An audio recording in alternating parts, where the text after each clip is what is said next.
സത്യമേവ ജയതേ. എല്ലാവർക്കും എൻ്റെ വിനീത നമസ്കാരം. ഇന്ന് വിജ്ഞാനകോശത്തിൽ നാം അറിയാൻ ശ്രമിക്കുന്നത് അമരസിംഹൻ എന്ന മഹാനെക്കുറിച്ചാണ്. അമരസിംഹൻ എന്ന് പറയുന്നത് വ്യാസമഹർഷിയെ പോലെ നമ്മൾക്കെല്ലാം അറിയാം, ഒരു ജന്മം കൊണ്ട്, ഒരു മനുഷ്യ ആയുസ്സുകൊണ്ട് നമുക്ക് വായിച്ച് ഹൃദിസ്ഥമാക്കാൻ കഴിയുന്നത്ര, അല്ലാതെ ഒന്നും മനസ്സിലാക്കാൻ പോലും സാധിക്കാത്തത്ര ഗ്രന്ഥങ്ങളുടെ കർത്താവാണ് വ്യാസൻ. അത് ഒരു വ്യാസൻ മാത്രമല്ല, കാലാകാലങ്ങളിൽ ഇങ്ങനെ വ്യാസന്മാരുണ്ടായി. അതിനോട് ചേർത്ത് വെച്ചതാണ് എന്ന് പല പണ്ഡിതന്മാരും അഭിപ്രായപ്പെടുന്നതും ഉണ്ട്. അതേപോലെ തന്നെയാണ് അമരസിംഹൻ്റെയും അവസ്ഥ. അമരകോശം എഴുതിയ അല്ലെങ്കിൽ അമരകോശത്തിൻ്റെ കർത്താവായ അമരസിംഹൻ നേപ്പാളിൽ നേവാർ സമുദായത്തിൽ ബാൻഡ എന്ന വിഭാഗത്തിൽ ജനിച്ചു. അതുകൊണ്ട് അദ്ദേഹത്തെ അമരസിംഹ ബാൻഡ എന്നും വിളിച്ചു വരുന്നുണ്ട്. നേപ്പാള രാജ്യത്തിൽ കാന്തി എന്ന രാജധാനിക്ക് കിഴക്ക് വിശാലം എന്ന നഗരമായിരുന്നു അമരസിംഹൻ്റെ ജന്മദേശം. അമരസിംഹൻ ഏത് നൂറ്റാണ്ടിലാണ് ജീവിച്ചിരുന്നതെന്ന് തീർത്തു പറയുക നമുക്ക് സാധ്യമല്ല. വിക്രമാദിത്യൻ്റെ സദസ്സിലെ നവരത്നങ്ങളിൽ ഒരാളായിരുന്നു എന്ന് പറയുന്നുണ്ട്. ധന്വം ദരീക്ഷപണകാമര സിംഹശങ്ക വേതാളഭട്ടഘടകർപ്പരകാളിദാസഹ. ഈ ആളുകൾ നവരത്നങ്ങൾ എല്ലാം തന്നെ പല കാലങ്ങളിലായി ജീവിച്ചിരുന്നവരാണെന്നതിന് തെളിവുകളുമുണ്ട്. വിക്രമാദിത്യൻ എന്ന പേരിൽ തന്നെ അപ്പോൾ പല രാജാക്കന്മാരുണ്ടായിരുന്നു. ഗുപ്ത ചക്രവർത്തിയായിരുന്ന ചന്ദ്രഗുപ്ത വിക്രമാദിത്യൻ, കുമാരഗുപ്ത വിക്രമാദിത്യൻ, സ്കന്ദഗുപ്ത വിക്രമാദിത്യൻ, പുലികേശൻ ദ്വിതീയൻ്റെ പുത്രനായ വിക്രമാദിത്യൻ, അദ്ദേഹത്തിൻ്റെ പ്രപൗത്രൻ വിക്രമാദിത്യൻ, ഇങ്ങനെ പിന്നെയും പലരുടെയും പേരുകൾ ഇങ്ങനെ വിക്രമാദിത്യൻ എന്ന് പറയുന്ന സദസ്സിലെ വിക്രമാദിത്യൻ എന്ന പേര് ചേർത്ത് പറയപ്പെടുന്നുണ്ട്. അമരസിംഹനും ആദിശങ്കരാചാര്യരും ഒരേ കാലത്ത് ജീവിച്ചിരുന്നവരാണെന്നും പറയുന്നവരുണ്ട്. അതിന് ഉപോത്ബലകമായിട്ട് ഒരു ഐതിഹ്യവും പറയാറുണ്ട്. ശങ്കരാചാര്യരും അമരസിംഹനും തമ്മിൽ ഒരാഴ്ച വട്ടം വാദം നടന്നു. ഒരു മറ വെച്ച് അതിനപ്പുറത്തും ഇപ്പുറത്തുമായിട്ടാണ് അമരസിംഹനും ശങ്കരാചാര്യരും സ്ഥിതി ചെയ്തിരുന്നത്.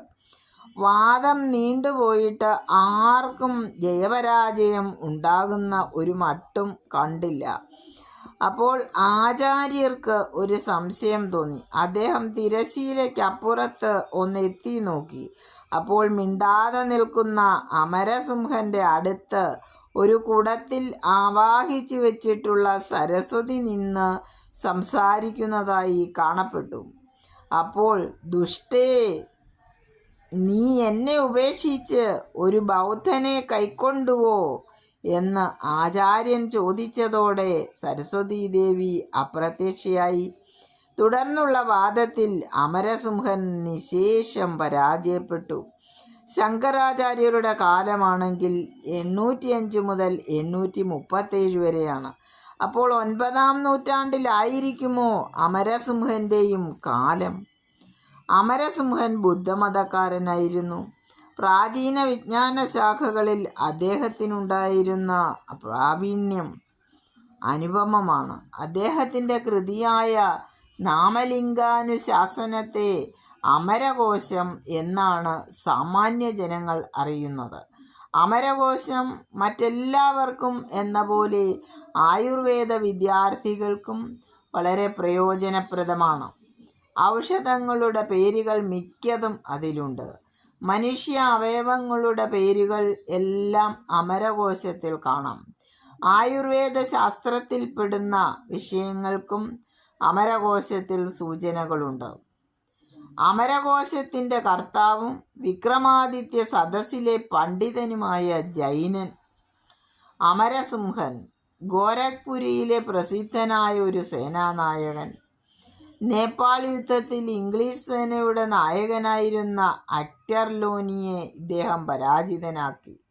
വിലാസപുരത്തിലെ രാജാവ് ഇംഗ്ലീഷുകാരെ സഹായിച്ചപ്പോൾ അമരസിംഹൻ നേപ്പാള രാജധാനി കാഠ്മണ്ഡുവിലേക്ക് മാറ്റുകയും യുദ്ധം അവസാനിപ്പിക്കുകയും ചെയ്തു. അതുപോലെ മീവാർ റാണയുടെ പുത്രൻ അമരസിംഹൻ യുവാവായിരിക്കുമ്പോൾ തന്നെ മീവാറിലെ രാജാവായി. പിതാവിനെ പോലെ തന്നെ സത്യവാനും ന്യായസ്ഥനുമായിരുന്നു.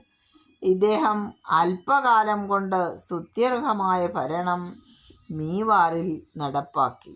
ഇങ്ങനെ അമരസിംഹനെ കുറിച്ച് പല കാലഘട്ടങ്ങളിൽ വന്ന അമരസിംഹൻ ഒന്നാണെന്നും പലതാണെന്നും ഇങ്ങനെ തെളിവുകൾ സഹിതം നമ്മൾക്ക് തെളിയിച്ചുകൊണ്ടാണ് വിജ്ഞാനകോശം അമരസിംഹനെ പ്രതിപാദിക്കുന്നത്. എല്ലാവർക്കും നന്ദി, നമസ്കാരം.